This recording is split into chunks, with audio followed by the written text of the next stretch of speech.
Hello students, welcome back. आज के class में बात करेंगे इंडियन इकोनॉमी में जो ह्यूमन कैपिटल फॉर्मेशन है उससे रिलेटेड जितने भी प्रॉब्लम्स हैं, प्रॉब्लम्स के क्या कारण हैं, किस तरह की समस्याएं ह्यूमन कैपिटल फॉर्मेशन के प्रोसेस को फेस करनी पड़ रही है इंडियन इकोनॉमी में, उनके बारे में आज हम डिस्कस करेंगे। देखेंगे कि इंडिया में वैसे तो बहुत तरह के एफर्ट्स किए जा रहे हैं ह्यूमन कैपिटल फॉर्मेशन के लिए, बावजूद उसके किस तरह की समस्याएं हैं जिसके कारण अब तक देश में ह्यूमन कैपिटल फॉर्मेशन की जो प्रक्रिया है वो 100% पूरी नहीं हो पाई है। उसके पीछे के जो कारण हैं उनको हम पॉइंट वाइज डिस्कस करेंगे। चलिए शुरू करते हैं आज के क्लास को, जहाँ पे आज का हमारा टॉपिक होने वाला है प्रॉब्लम्स फेसिंग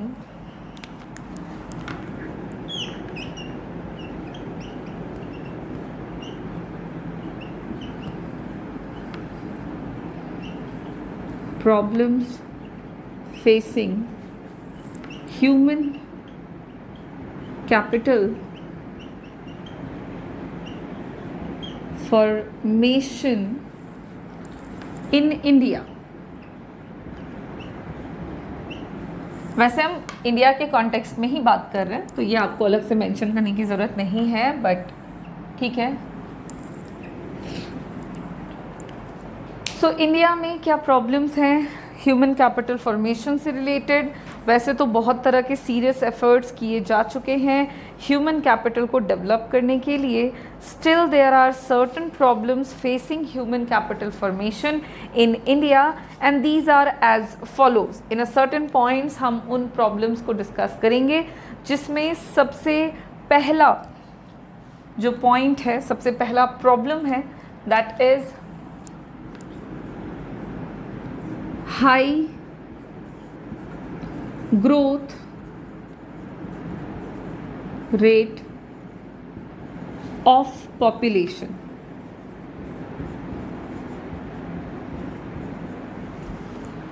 सबसे पहली समस्या भारतीय अर्थव्यवस्था की वो यही है कि हमारे देश में जो पॉपुलेशन का ग्रोथ रेट है वो बहुत ही ज़्यादा हाई है। जनसंख्या वृद्धि हमारे देश में बहुत ही तेज़ है और ये बड़ी समस्या है देश की, जो कि ह्यूमन कैपिटल फॉर्मेशन को फेस करनी पड़ रही है, या कहो कि ह्यूमन डेवलपमेंट में ये एक रुकावट उत्पन्न करता है। कंटिन्यूअसली राइज जो देश के पॉपुलेशन में हो रहा है उसकी वजह से कंट्री का जो लोगों की ह्यूमन कैपिटल की जो क्वालिटी है वो एडवर्सली अफेक्टेड हो रही है। ठीक है,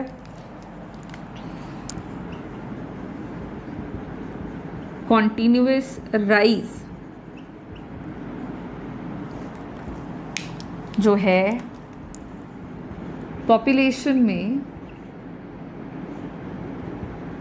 दैट एडवर्सली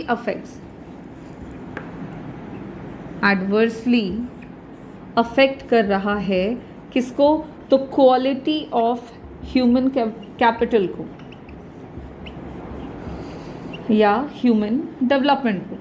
जितने भी डेवलपमेंटल प्रोग्राम्स बनाए जा रहे हैं, ह्यूमन डेवलपमेंट से रिलेटेड प्रोग्राम्स बनाए जा रहे हैं, उन प्रोग्राम्स का प्रॉपर रिजल्ट नहीं मिलने के पीछे का कारण है सबसे पहला तो कि देश में जनसंख्या जो वृद्धि है वो लगातार बहुत ही ज़्यादा बढ़ती जा रही है। ऐसा नहीं है कि पॉपुलेशन बढ़ चुका है, ये कंटिन्यूटी में बढ़ता ही जा रहा है, जिसके कारण per capita availability of benefits of economic growth जो है पॉपुलेशन के कंटिन्यूटी में बढ़ने से per capita availability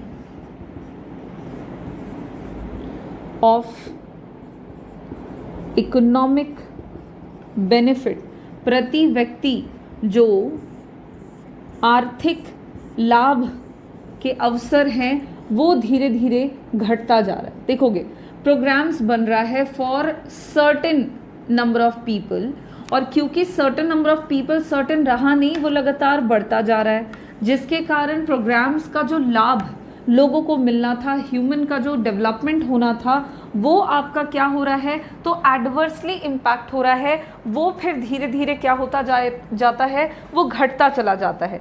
benefits of economic growth relate करता है क्या क्या, यहाँ पे हमने बात करा per capita availability of economic benefit, जिसका मतलब क्या हुआ, यहाँ पे इकोनॉमिक बेनिफिट्स से हम क्या समझेंगे, तो इकोनॉमिक बेनिफिट्स में आपकी चीज़ें आ जाएंगी जैसे कि हाउसिंग फैसिलिटी हो गया। सबसे पहले जितना ज़्यादा देश में जनसंख्या बढ़ेगा व्यक्ति का डिमांड उतना ज़्यादा होगा, हाउसिंग, हॉस्पिटल्स, स्वास्थ्य से संबंधित जो सुविधाएं हैं उनकी नीड्स बढ़ेगी, लोगों को उपलब्धता घटेगी। ठीक उसी तरह से एजुकेशन की बात करें तो एजुकेशन रिलेटेड फैसिलिटीज़ जो हैं क्योंकि वो सीमित हो जाएंगे, वो लोगों की संख्या की तुलना में कम पड़ जाएंगे, जिसकी वजह से उसका जो लाभ है वो सबको नहीं मिल पाएगा, बट कुछ ही लोग उस तरह की सुविधाओं का लाभ उठा पाएंगे और इन सब के कारण जो इकोनॉमिक बेनिफिट्स होंगे वो कुछ ही लोगों तक सीमित रह जाएंगे। इस तरह से रैपिडली राइजिंग पॉपुलेशन जो है वो घटाता है capacity to process skill and expertise required for economic growth. इस तरह से इकोनॉमिक ग्रोथ को बढ़ाने के लिए जो रिक्वायर्ड स्किल है, रिक्वायर्ड एक्सपर्टीज़ है, वो धीरे धीरे क्या होने लगता है, वो घटने लगता है। क्यों घट रहा है, क्योंकि पॉपुलेशन कंटिन्यूटी में बढ़ रहा है और जितना ज़्यादा पॉपुलेशन बढ़ेगा पर कैपिटा बेनिफिट जो होगा वो धीरे धीरे आपका क्या होगा, घटेगा। ये सीधी सी बात है कि जितना सर्विस प्रोड्यूस किया जा रहा है उसकी तुलना में जनसंख्या अगर बहुत ज़्यादा बढ़ने लग जाए तो फिर प्रति व्यक्ति जो लाभ उन सुविधाओं का होगा वो कम हो जाएगा और इस तरह से ह्यूमन डेवलपमेंट का जो प्रोसेस है वो भी स्लो हो जाता है। तो ये एक बहुत बड़ी समस्या है भारत देश की वर्तमान समय की, कि वर्तमान समय में देश में इतना पॉपुलेशन है बावजूद उसके मेजॉरिटी में लोग पुअर हैं। क्यों? मेजॉरिटी में हमारे कंट्री में लोग अनएम्प्लॉयड है। क्यों? मेजॉरिटी में देश में अगर हम बात करें पर कैपिटा इनकम की तो लोगों की कम है। कारण है ये प्रोग्राम्स आप बहुत बना लो, डेवलपमेंट से रिलेटेड आप इन्वेस्टमेंट कर लो, बट अगर लाभांश या लाभार्थियों की संख्या बढ़ती चली जाएगी, लोग जो उस तरह के बेनिफिट्स को प्राप्त करना चाहते हैं उनकी संख्या कंटिन्यूटी में बढ़ती जाएगी, तो रिसोर्सेज लिमिटेड है। अगेन इकोनॉमिक थ्योरी लग जाएगी, resources are limited and wants are unlimited. भाई लोग बहुत ज़्यादा आते जा रहे हैं बट जनसंख्या के अकॉर्डिंग देश में संसाधनों की मात्रा नहीं बढ़ रही है, वो सीमित है, जो कि एक रुकावट पैदा करता है देश में पर ह्यूमन कैपिटल फॉर्मेशन के प्रोसेस में। और ये कारण है कि देश में ह्यूमन डेवलपमेंट और उनकी जो क्वालिटी है वो इतनी इम्प्रूव नहीं हो रही है, इनफैक्ट समय के साथ थोड़ी बहुत डिप्रूव भी होती नज़र आ रही है। नेक्स्ट प्रॉब्लम की बात करें तो अगला प्रॉब्लम है माइग्रेशन। माइग्रेशन का मतलब हमको मालूम है क्या है माइग्रेशन। तो माइग्रेशन का मतलब हुआ कि जब व्यक्ति एक जगह से दूसरी जगह पे माइग्रेट कर जाता है, शिफ्ट कर जाता है for the better opportunities related to income, for the search of job opportunities, for better salary और द हायर सैलरी। जब लोग एक जगह से दूसरी जगह पे शिफ्ट कर जाते हैं, मूव कर जाते हैं, ये मूवमेंट हो सकता है one country to another country, one place to another place, one state to another state, rural areas from rural areas to urban areas. तो ये कहीं पे भी हो सकता है। इसके एग्जाम्पल में आप समझ सकते हो brain drain.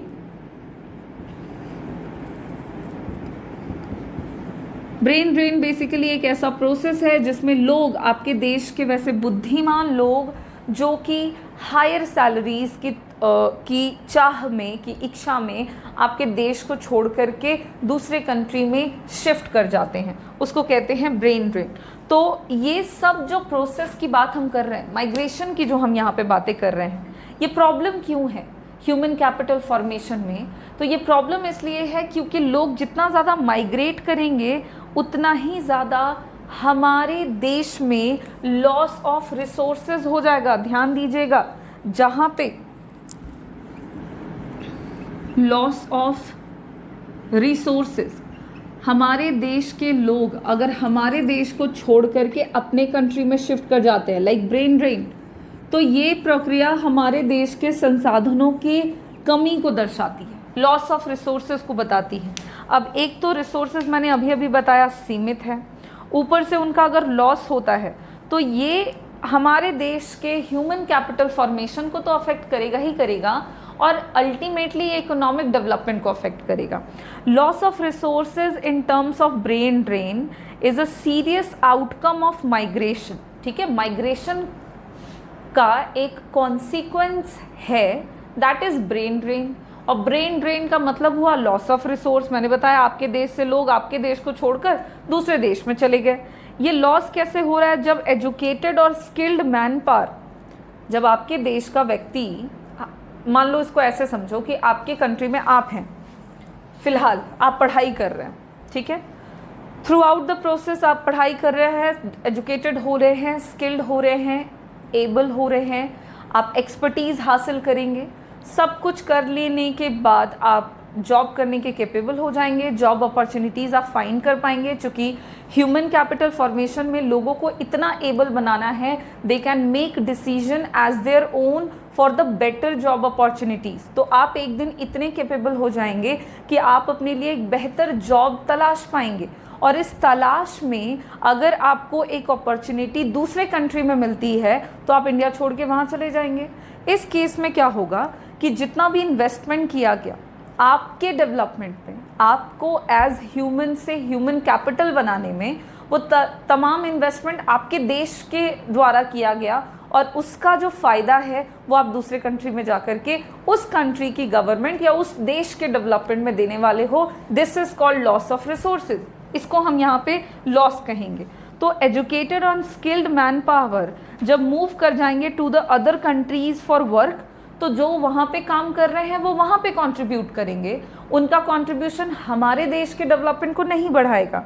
So the country like ours, like India जैसी कंट्री में हम लोग माइग्रेशन को अफोर्ड नहीं कर सकते हैं, क्योंकि हमारे यहाँ पे जो लोग हैं वो high calibre and processing high quality education के बाद अगर वो हमारे देश को छोड़ करके दूसरे कंट्री में सर्विसेज देने के लिए चले जाते हैं, तो इससे हमारा डायरेक्ट लॉस होगा, और ये हमारे देश की एक समस्या है। ये होगा वाली बात नहीं हो रही है, ये हमारे देश में होता आ रहा है कि हमारे कंट्री के बहुत सारे लोग दूसरे कंट्री में शिफ्ट कर जाते हैं और वहाँ जाकर के सर्विसेज देते हैं, लाइक इंजीनियर्स, डॉक्टर्स, कई तरह के साइंटिस्ट जो हमारे कंट्री में पले बढ़े, उनका जन्म यहाँ हुआ है, बट सर्विस वो दूसरे कंट्री में जाके कर रहे हैं। तो ये भी एक समस्या है जो हमारे देश के ह्यूमन कैपिटल फॉर्मेशन से संबंधित प्रॉब्लम को बताती है कि ये भी एक प्रॉब्लम है जो कंट्री को फेस करनी पड़ती है, दैट इज माइग्रेशन। माइग्रेशन बहुत होता है हमारे कंट्री में।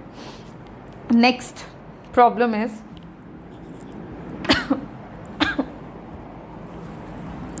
लैक ऑफ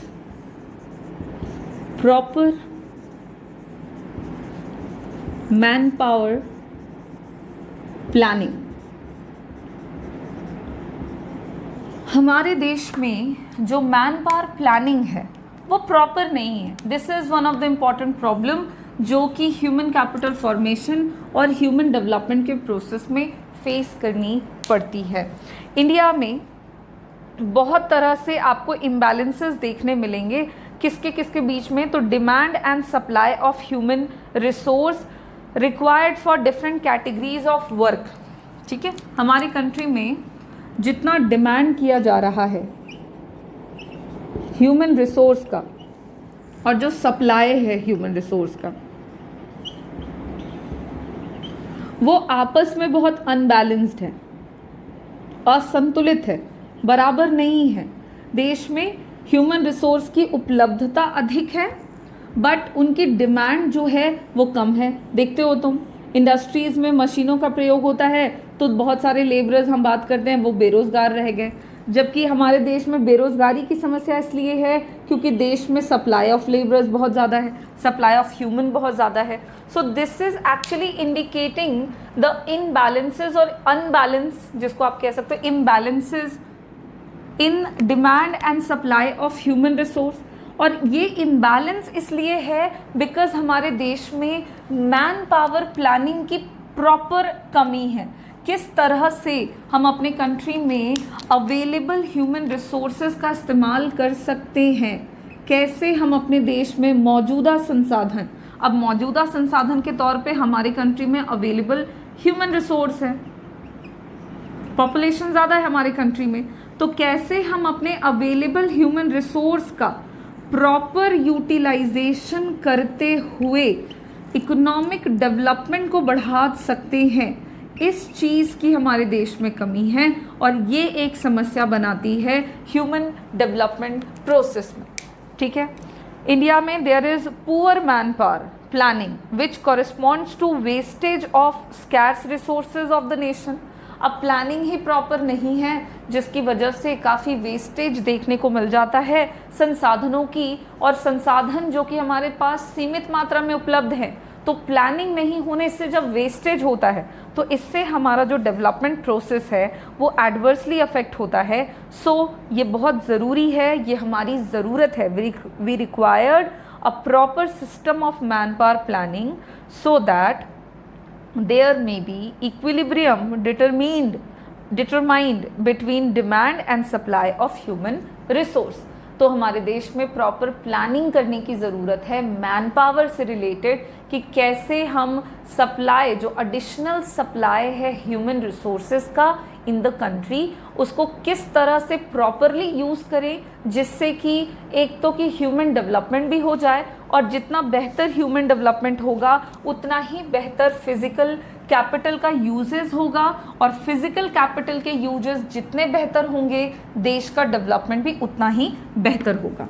तो ये एक समस्या है देश में फिलहाल कि प्रॉपर मैनेजमेंट ही नहीं है।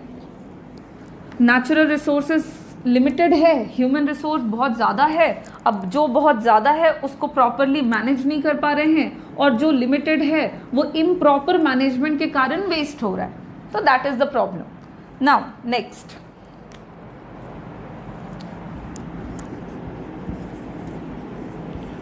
Low levels of academic standards।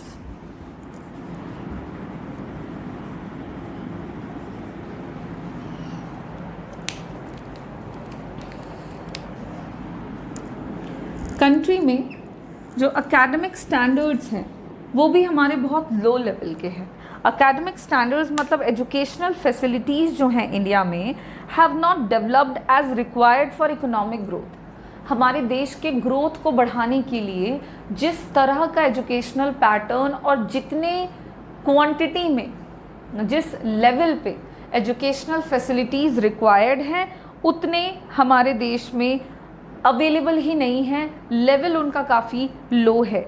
ये एक मिसमैच क्रिएट कर देता है between the requirements of skills and available academic standards.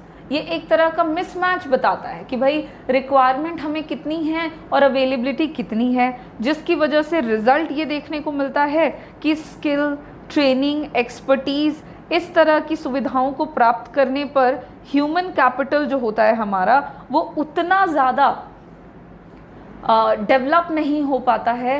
Human capital formation उस लेवल पे हम नहीं कर पाते हैं जिस लेवल पे हमारे देश के इकोनॉमिक ग्रोथ को बढ़ाने की नीड्स है।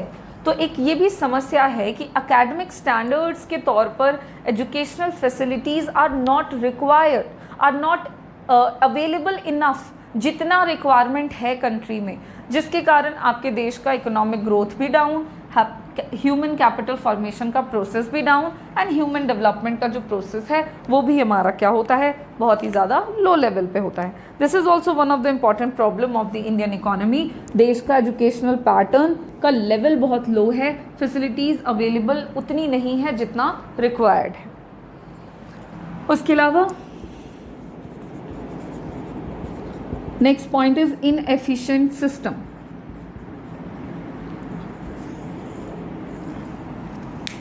इंडियन इकोनॉमी में जो हमारे देश का सिस्टम है वो भी काफ़ी इनएफिशिएंट है। इनएफिशिएंट सिस्टम के अंदर हम कुछ वाइड स्प्रेड इनएफिशिएंसी को देख सकते हैं, जैसे कि देश में जो on the job and of the job training programs हैं। सबसे पहले तो इनएफिशिएंट सिस्टम के अंदर हम क्या बात कर रहे हैं, तो ऑन द जॉब और ऑफ द जॉब, जॉब लेने के बाद की ट्रेनिंग प्रोसेस और जॉब लेने से पहले का जो ट्रेनिंग प्रोसेस है, इस तरह के तमाम ट्रेनिंग प्रोसेसेस हमारे कंट्री में इनएफिशिएंट है। जितना रिक्वायर्ड है उतना अवेलेबल ही नहीं है, जिसकी वजह से लोगों का स्किल डेवलपमेंट उतना नहीं हो पाता है जितना नेशन के डेवलपमेंट को इन्हांस करने के लिए होना चाहिए।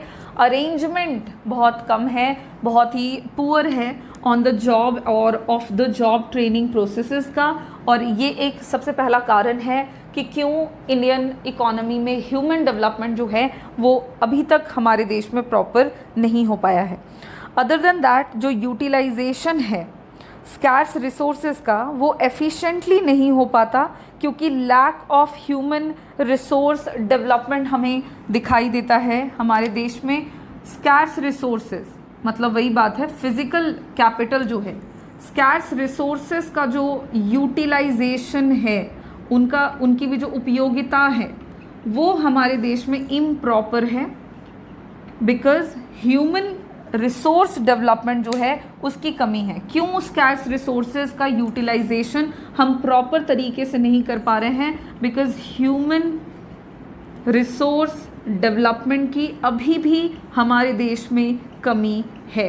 जैसा कि हमने शुरुआती पॉइंट्स में देखा, देश में पॉपुलेशन बहुत अधिक है, जितना ज़्यादा जनसंख्या है उसके अनुसार जो ह्यूमन रिसोर्स डेवलपमेंट प्रोग्राम्स हैं कंपैरेटिवली कम हैं। डिमांड और सप्लाई के बीच में एक मिसमैच है, जिसकी वजह से स्कैर्स रिसोर्सेज का यूटिलाइजेशन प्रॉपर नहीं है, जो भी देश में इनएफिशिएंसी को क्रिएट करता है। After that, providing poor health care facilities, country में जो हेल्थ केयर फैसिलिटीज़ है वो भी काफ़ी पुअर है देश में। पुअर हेल्थ केयर फैसिलिटीज़ काफ़ी पुअर है, बिकॉज इंफ्रास्ट्रक्चर हमारे देश में उतना डेवलप नहीं है। बोलोगे उतना डेवलप नहीं है, इतना टाइम हो गया डेवलपमेंट का, अभी तक नहीं। रीज़न है अगेन पॉपुलेशन बहुत अधिक है। पॉपुलेशन जितना ज़्यादा होता है उसकी वजह से जो प्रॉपर मैनेजमेंट फॉलो किया जाता है देश में वो कम बढ़ जाता है, और ये एक कारण बनता है ह्यूमन देश में इनएफिशिएंसी को बढ़ाने का।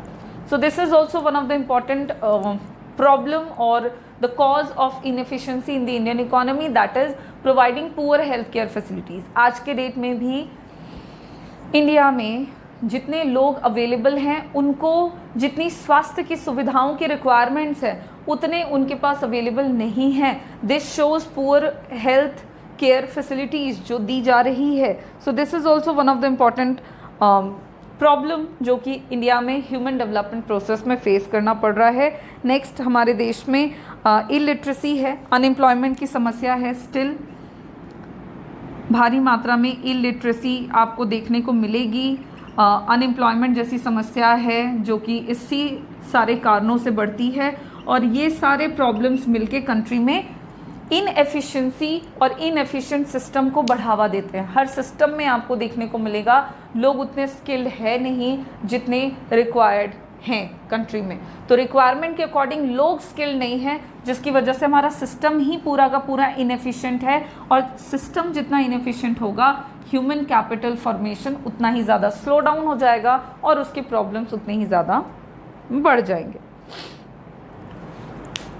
नेक्स्ट और लास्ट प्रॉब्लम की अगर हम बात करें कि और किस तरह की प्रॉब्लम्स हैं इंडियन इकोनॉमी में, तो एक और बहुत महत्वपूर्ण समस्या है देश की जो कि ह्यूमन कैपिटल फॉर्मेशन की प्रक्रिया में रुकावट पैदा करती है, जो है गरीबी, पॉवर्टी। गरीबी भी एक महत्वपूर्ण कारण है कि क्यों देश का ह्यूमन डेवलपमेंट जो है प्रोसेस वो हमारे कंट्री में बहुत स्लो डाउन है। रीज़न ये है कि इंडिया में पॉवर्टी बहुत ही ज़्यादा वाइड स्प्रेड है।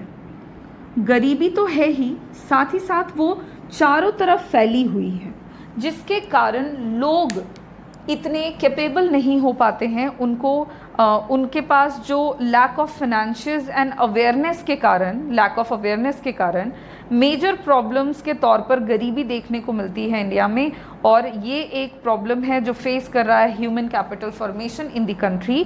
A large proportion of population do not have access to basic health and educational facility due to their inability to get higher education and maintaining a reasonable standard of health. They are not able to develop themselves as sound human capital. होता क्या है कि गरीबी का मतलब ही हुआ कि वैसा व्यक्ति जिसके पास लैक ऑफ फैसिलिटीज़ हैं, और इन फैसिलिटीज़ में हम किस तरह की सुविधाओं की बात कर रहे हैं। तो एक व्यक्ति जिसके पास कमी है हर तरह की सुविधाओं की, जिसमें मेनली आ जाता है एजुकेशन, मेनली इसमें आ जाएगा हेल्थ।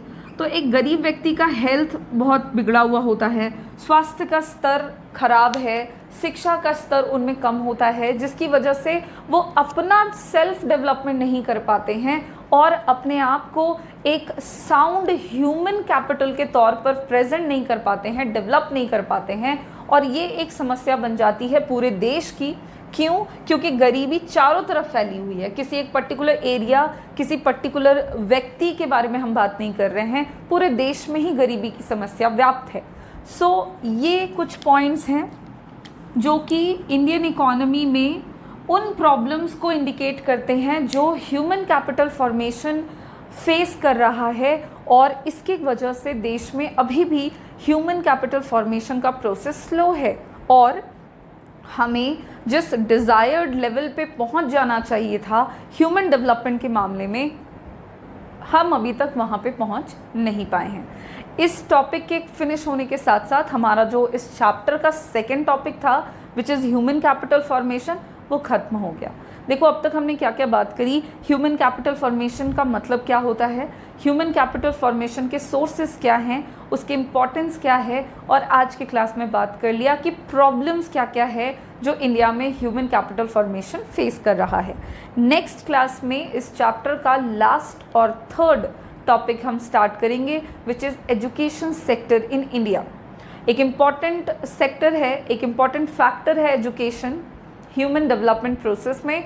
हम बात करेंगे कि इंडिया का एजुकेशनल सेक्टर कैसा है, उससे रिलेटेड हम कुछ टर्म्स, कुछ पॉइंट्स डिस्कस करेंगे और उस टॉपिक को हम हमारे नेक्स्ट क्लास में शुरू करेंगे। Thank you.